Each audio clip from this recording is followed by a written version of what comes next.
Welcome to Under the Microscope. This series is brought to you by the Real Scientists Nano team.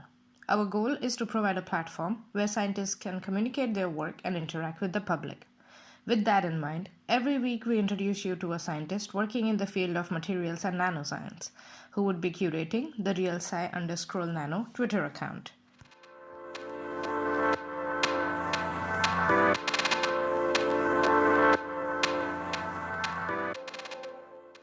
Hi everyone, today we have with us Kwakwa, who is an imaging scientist at the European Molecular Biology Laboratory, the European Bioinformatics Institute, which is close to Cambridge in the UK.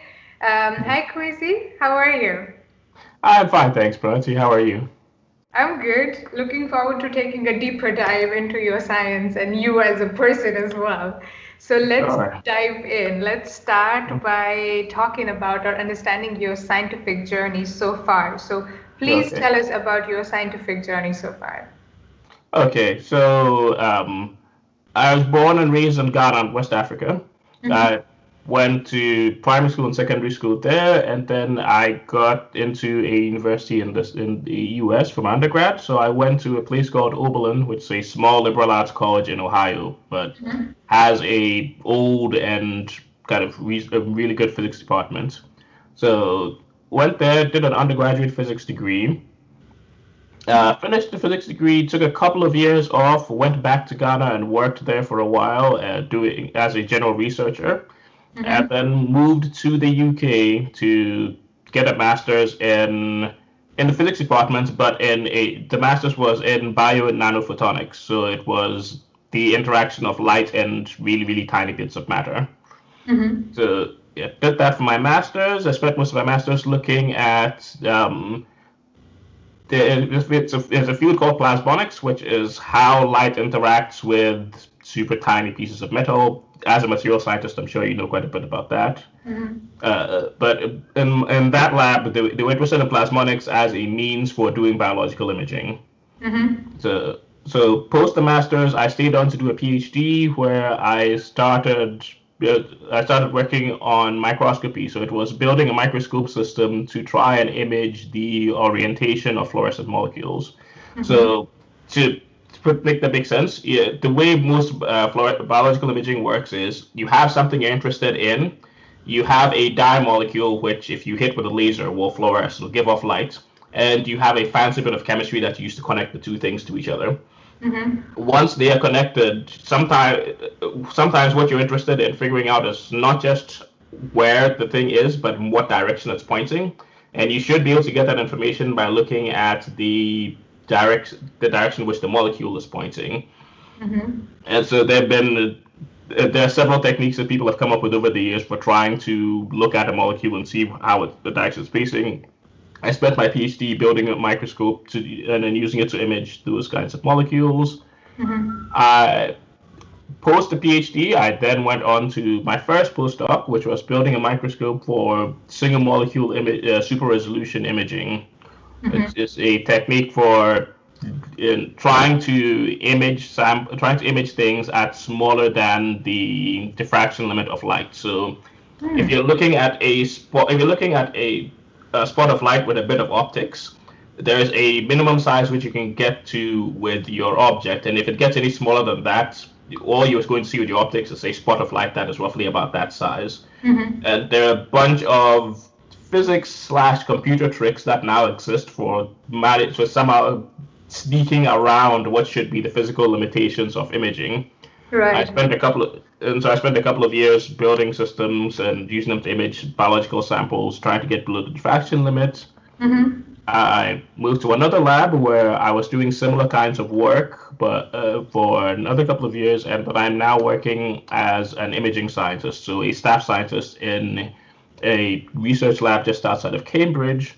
And they're interested in single molecule imaging because they are now tagging strands of RNA with fluorescent molecules so they can understand what kinds of activity that cells inside of tissues are doing. Okay. Wow, that's quite a journey you've had. I mean, first of all, starting from a physics degree, starting from there, now doing imaging of biological stuff. I mean, but I think the deeper you go, the more all these fields are kind of interconnected, very, very closely working together. So that's it's so cool that you also have experience with plasmonics, and it's so fascinating. But I guess the one tying a common thread among all these things is that all of this is like on a nano level or a micro level. So Yes. be it be it plasmonics, or be it what you're doing right now, I guess that's like Mhm. kind of the common theme that has been the case. But that's really cool. And also you've traveled around quite a bit. I mean, as a scientist, you have traveled around, like where you started and now where all you've been and where you ended up now. So that's also Mhm. quite exciting. Um, you did speak a little bit about what you're doing right now, but could you tell us a bit more details about where does your current work fit in this big picture of materials or nanoscience? Let's just go with Mhm. nanoscience for the sake of simplicity. Your current Okay. work, where does that fit? Look, so what we're imaging are single molecules or small clusters of molecules. So we're imaging the things that we're imaging themselves are on the order of like tens of nanometers in size. Okay. And so, just in terms of size and scale, so we're looking at really large tissue sections, which by the standards of microscopy is things that are a couple of, anywhere from square millimeters in size. So fairly large tissue sections, but we're imaging them at kind of tens to hundreds of nanometers, hundreds of nanometers of imaging resolution. Right, right, right. Wow. Okay. I'm so looking forward to the pictures that you will share from the account. Um, awesome.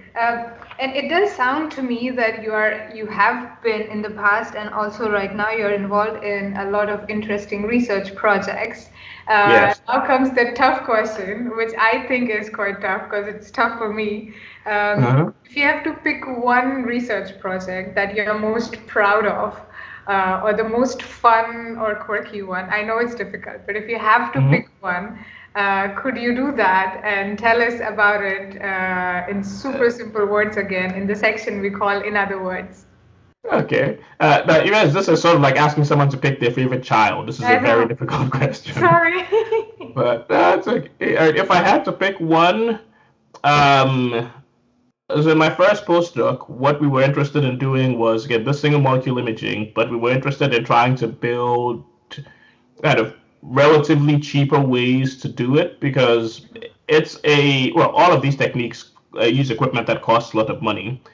But there is a sort of a small section of the microscope world that cares about trying to make these techniques more readily available by making things cheaper and easier to work on. And so some of the ideas that came out of that project, people have gone to replicate in other labs with other microscopes. And so it's the one that I picked because it's the one that has probably seen the most use outside of kind of being in a small room that I was working in. It's the one that other people have gone, oh, okay, this seems interesting, and I've tried to do things with it. And it was mainly so there were we had a couple of ideas that were really interesting in there, but the one that has probably I think gotten the most traction was trying to find a way to use very cheap lasers to do imaging. Okay. Yeah. Okay. So background to do imaging, you need to do fluorescence imaging, you need lots of lights to focus onto your sample. Right. The way you do it a lot of the time is using lasers, which are really good for giving you really bright light that all points in the exact same direction. Lasers are super expensive for the most part, especially the kinds of lasers that get used in biological research. Right. But it is getting it isn't there are lots of places manufacturers that now make really small, really cheap diode lasers for things like cinema systems and light shows and nightclubs, those kinds of things. And they're not quite the quality that you need for biological imaging. But Right. if you're willing to tweak things out of it, you can just about get them to work. And so that was something we tried and we managed to get to work for our samples. And we've now seen other people take those ideas and go off and do similar things. Uh-huh. Okay. Wow. And did it work?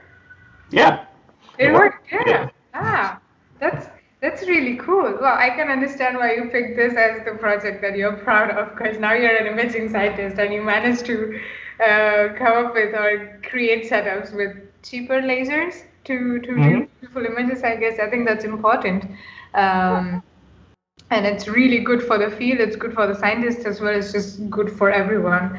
That's really cool. Maybe you can do some comparisons when you are tweeting from the account with the lasers that the systems that you made, and how it was before and how you made it better or something. I don't know, just a fun thought. uh, I'll talk a bit about that. So yeah, I'll show you some pictures. Yes, yes, pictures, always. Pictures are always good. Mhm. Um, awesome. So, Kwasi, other than doing the research itself, other than the research part itself, what Mhm. else do you like about being a scientist? What are your favorite parts of your scientist life, other than the science and the research itself, of course? Okay. And I think the thing that makes it work for me is that one, I've always enjoyed solving problems. Like I was one of those children who used to take things apart all the time. My father's so slightly upset about it, but I think he's less upset about it now that it's a job that pays. I hope so. So yeah, so like I've always been a problem solver, and I've always been someone who is kind of easily bored. If I have to do the same thing over and over again, I am going to start to get bored really easily. And so the nice thing about kind of the lifestyle of science is that it's always new things, Mhm. and so you can never really spend so much time with one thing that it starts to get bored. And it's always new problems. Like you fix something, and all that really means is you created something else you need to fix, and then you fix that, and you create something else that you need to fix. And so there's the constant. It keeps you kind of busy thinking about new ideas, and that's kind of what I like the most about it. I think it works best with the way my personality works. Okay, okay. So the problem solving that you all get on a regular basis. Okay. Yes. Yeah, that makes sense. Yeah, that's that's a very good point. I'm glad your father is not upset anymore. I hope he's not. All I right. think it's okay now. He's okay now. He's like, yeah, this is fine now. It's okay. Mhm. Made peace with it. Mhm. Okay. Super. Speaking of your father and a little bit about the, the beginning of your journey or beginning of other scientists' journey. So, Mhm. what advice would you give yourself if you were to go back in time, or what advice would you give to the scientists who are starting out right now, uh, Mhm. based on your experience? What advice would you give? Okay. The basic ones are, kind of enjoy the work, pick things that you enjoy doing, try and learn as much as you can. Like there is never wasted time if at the end of it you'd have a new skill or a new thing that you can do that you couldn't do before. Like even if the thing you're working on itself doesn't work out and you learn things from it, it's always worth your time. Mm-hmm. So that's doing.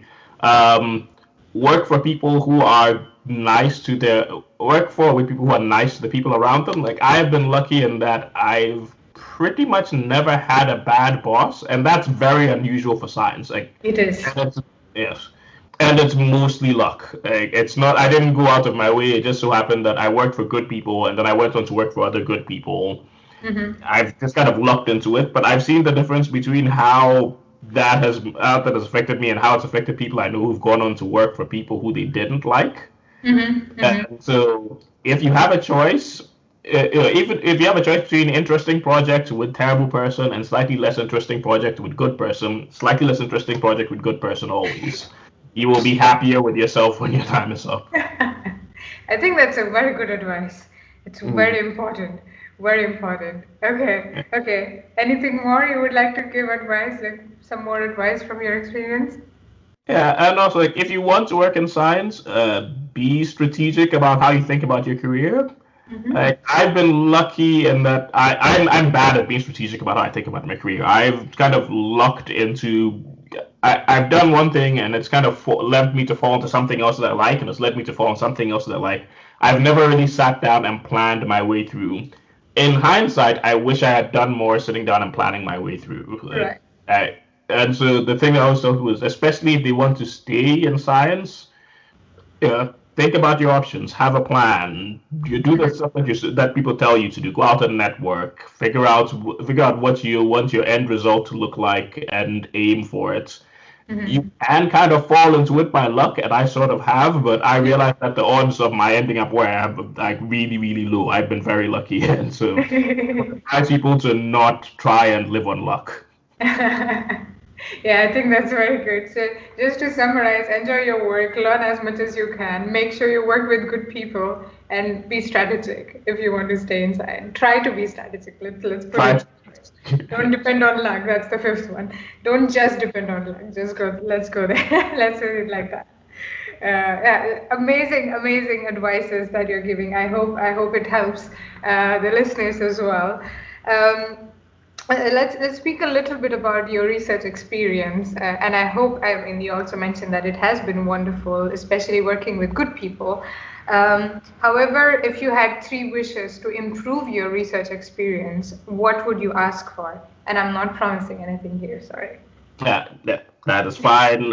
Considering that the first thing I'd ask for is infinite funding, I think it's a really good thing you're not promising because I mean, unless you happen to know a billionaire who wants to just fund me forever, but I'll keep you posted if I find a billionaire who wants to fund. I'll keep you posted. I'll keep you in mind for sure. Okay, first wish. 2 more wishes you have. Thank you. Second one would be, I guess, to do more work in Ghana or back in Africa. Like, I like the work that I do here, but I feel like I would be more fulfilled if I got to do the exact same work but back home. And so if someone wants to A, give me infinite money, and B, set me up with a lab in Ghana or anywhere else in Africa, get in contact. I will be happy to take your money. Absolutely. The word is out there. I will keep you posted if I stumble upon any opportunity. Okay, that's the second wish. Third one. Third wish. This has nothing to do with science. It's purely indulgence. Trip to space. Trip to space. Okay, where in space? Anything particular? Specific planet or just space? I mean, I'm not going to be super picky. I'll take just space for now. If to say like the moon or Mars, we can talk. I'm not opposed to these ideas, but I'm not going to aim too high. Okay, you're flexible there on the third wish. That's very nice of you. Very flexible. That's good. Okay, so funding a lab in Ghana and a trip to space. Okay, got it. I've noted them down, and as soon as I find the opportunities, I'll do my part in making sure your wishes come true. I'm gonna definitely do that. Well, I appreciate you trying. Okay, and so this has been wonderful, Kwasi. But before I let you go, one last question I'm gonna ask you. What have you learned about yourself or about the world or anything? What are your learnings from this to challenging, to say the least, year that we have all lived through, which is 2020? So, what are your learnings from the year 2020? Could you share some with us? I think the biggest one was just how to just not to burn myself out. Okay. Because I think 2020 was a very it's been an incredibly stressful year for obvious reasons, and I think the thing that has been hard is to try and just kind of maintain not just sanity, but to actually still be able to like live in the middle of all this and just not kind of fall apart and just spend all day in bed and not get out of bed, or spend all day buried in work and do nothing else, which is kind of my extremes. I was either not able to work at all, or I was working all the time, and I had nothing in between. And I had to kind of learn how to pull myself back towards somewhere in the middle where I was still getting work done, but I wasn't burning myself out or kind of just letting all the pressure and stress get to me. So it was learning how to find outlets for all that stuff. And so I picked up a couple of new hobbies, and I kind of reconnected with friends and family and got myself a little bit more of space and peace that way, and then I was able to get a bit more done. And so the end of the year for me was better than the beginning of the year, because the beginning of the year was just figuring out how to manage all of this. Okay. Yeah, so basically you have to pace yourself just to not to put too much pressure and just spread it all out. Okay. Yeah. Yeah, that's quite a big learning. I think. Thank you very much for sharing that, and it's good to hear that the end of the year was better for you than the beginning of the year. So that definitely shows progress and definitely shows that you definitely have paced yourself. So that's wonderful. So thank you very much, Kwasi, for speaking with me. Thank I you very much. enjoyed the conversation. Looking forward to having you on Real Scientist Nano. Thank you. Yeah. Thank you. Looking forward to it as well.